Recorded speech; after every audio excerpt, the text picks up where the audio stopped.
Miranti mengajak Alicia jalan-jalan. Ia membelikan anak itu baju dan mainan. Miranti bertekad akan merawat anaknya. Biar Yusuf tahu rasa, tidak diakui ayah oleh Alicia. Kalau Alicia tinggal bersamanya, otomatis dia bisa meminta uang lebih banyak pada Yusuf sebagai biaya selama merawat Alicia. Sekalian nanti ia buat drama perselingkuhan antara ia dan Yusuf, supaya Ratih tahu rasa bagaimana disakiti. Ibunya Ratih pasti akan terkena stroke saat tahu menantunya berselingkuh. "Mama, aku mau ketemu Papa," Miranti mendengus. Sebal ia mendengar permintaan Alicia. "Nanti jam segini papamu belum pulang kerja. Kita jalan-jalan saja dulu. Lagi pula sama papa kamu juga pasti jarang diajak jalan-jalan," ujar Miranti. "Aku kangen papa, Ma. Selama tinggal sama om tante, aku sering diomeli." Alicia mengadukan perlakuan Yusuf dan istrinya. Miranti pun geram. "Kamu diomeli apa saja? Aku dikatai cengeng. Aku juga dicubit sama Tante Ratih karena aku menangis sewaktu dimandikan. Padahal airnya dingin, Ma, makanya aku nangis." Miranti mengepalkan tangannya. Rupanya Ratih jadi ibu tiri yang kejam, sama seperti Sukma. Memperlakukannya dulu. "Nanti biar Mama kasih pelajaran wanita ular itu. Kamu lihat bagaimana cara Mama menghajarnya nanti." Alicia mengangguk. Melihat Miranti berkelahi, adu mulut, dan saling jambak-jambakan, itu sudah bukan hal yang baru untuknya. Miranti pun sengaja membiarkan Alicia melihat perbuatannya. Katanya biar Alicia tahu bagaimana cara mempertahankan harga diri seorang wanita jika tidak ingin diinjak-injak. Hajar saja langsung. Setelah pulang kerja, Rian langsung bertandang ke rumah Rere. Maklum sajalah, mereka kan pacaran. Suka-suka mereka mau ngapain, netizen jangan julid. Rian tengah berkeluh kesah mengenai kondisi hatinya saat ini pada sang kekasih. Dan Rere pun selalu menjadi pendengar yang baik, tanpa menyela sedikit pun kalimat yang terucap dari bibir pria itu. "Alicia sekarang lagi apa ya, Re? Kira-kira Miranti memperlakukannya dengan baik, tidak ya?"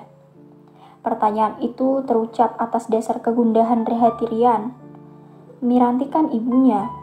Mana mungkin dia memperlakukan Alicia dengan buruk. Rian tak tahu kalau seminggu ini Rere tengah dilanda kegalauan mendengar Miranti mantan istrinya hadir kembali. Membuat Rere sedikit ciut. Ia khawatir, bagaimana jika cinta lama bersemi kembali? Rian dan Miranti sudah punya anak. Bagaimana jika wanita bernama Miranti itu sangat cantik? Bukan tidak mungkin Rian memilih rujuk dengan mantan istrinya, lalu melupakan aku begitu saja. "Aku kangen main dengan Alicia, Re," ucap Rian dengan suara lirih. Makin dipenuhi pikiran negatiflah kepada Rere. Entah mengapa, Rere tidak rela jika hubungannya dengan Rian, yang baru beberapa hari harus kandas di tengah jalan. Setelah turun dari mobil, Alicia langsung melompat dan berlari menuju rumah Rian. Tidak ia hiraukan panggilan Miranti. Dengan semangat, anak itu menggedor pintu rumah pria yang selama ini merawatnya. "Papa, buka pintunya. Papa, Alicia udah pulang. Aku kangen Papa." "Papa mungkin nggak ada di rumah," ucap Miranti. Alicia diam sejenak. Bocah perempuan itu lalu berlari ke rumah yang berdekatan dengan rumah Rian. Rumah Rere. Alicia mengetuknya. Tidak lama muncullah sang pemilik rumah. "Alicia," ucap Rere. Ia nampak terkejut.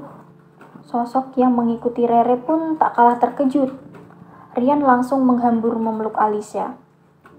Ia menciumi wajah bocah itu. "Ya ampun Alicia, Papa kangen kamu." Tatapan Rere mengarah pada wanita yang datang bersama Alicia. Ia menelan ludah. Jadi ini mantan istri Rian. Sangat seksi dan menantang. Rere mengakui itu. Rian dan Alicia saling berinteraksi, selayaknya orang yang sudah lama tidak bertemu. Beda dengan Rere dan Miranti yang kini saling pandang dengan tatapan canggung. Miranti menyampaikan maksud dan tujuannya.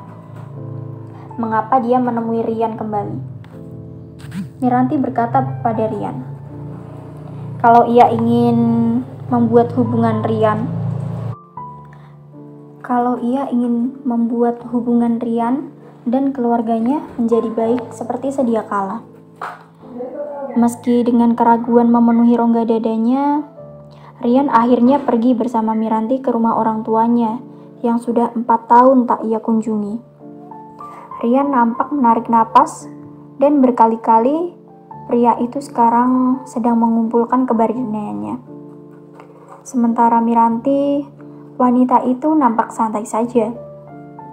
Sudah biasa baginya dicaci dan diperlakukan dengan kasar. Kalaupun orang tua Rian berlaku seperti itu padanya nanti. Miranti tentu tidak terlalu terkejut. Masih bagus ia tidak jadi kacang lupa kulitnya, mau membantu memperbaiki hubungan keluarga itu. Kedatangan mereka pertama kali disambut oleh ART yang sudah lama bekerja dengan keluarga Rian. Betapa Rian kini sangat minder dengan keadaan dirinya yang sekarang. Dua saudaranya pasti sudah sukses semua. Lah, cuman dia kerja jadi pegawai toko. Rian mematung ketika menatap sosok sang ayah, Pak Surya, pria berkumis. Dari tampangnya, orang sudah bisa menilainya sebagai pria galak. Ayah, ucap Rian terbata. Lidahnya keluh. Untuk apa datang kemari? Bukankah waktu itu pernah kukatakan, kalau kamu menikahi wanita itu, maka kamu jangan pernah menginjakkan kakimu ke rumah ini. Ucap Surya penuh penekanan. Rian sampai harus menelan ludah berkali-kali. Tenggorokannya terasa sakit, tapi lebih sakit lagi hatinya. Biar aku jelaskan apa yang sebenarnya terjadi di antara kami. Miranti kini angkat suara. Ia melirih. Rian yang kini matanya terlihat memerah. Apa yang kamu jelaskan? Kamu sudah ingin mengatakan kalau kamu begitu puas sudah menghancurkan masa depan putraku. Miranti tak gentar dengan suara Surya yang menggelegar bagaikan sambaran petir. Dari kecil, Miranti sudah biasa mendapatkan perlakuan kasar. Perlakuan Surya kini bukanlah apa-apa baginya. Jadi begini, mulai mengalirlah cerita yang keluar dari mulut Miranti. Ia menceritakan semuanya tanpa ada yang dikurangi ataupun ditambahkan. Surya tentu amat terkejut mengetahui fakta yang sesungguhnya. Pria Parubaya itu memegangi dadanya yang tiba-tiba terasa sakit. Beruntung ia tidak memiliki riwayat penyakit jantung. Rian, anak bungsu dari 3 bersaudara.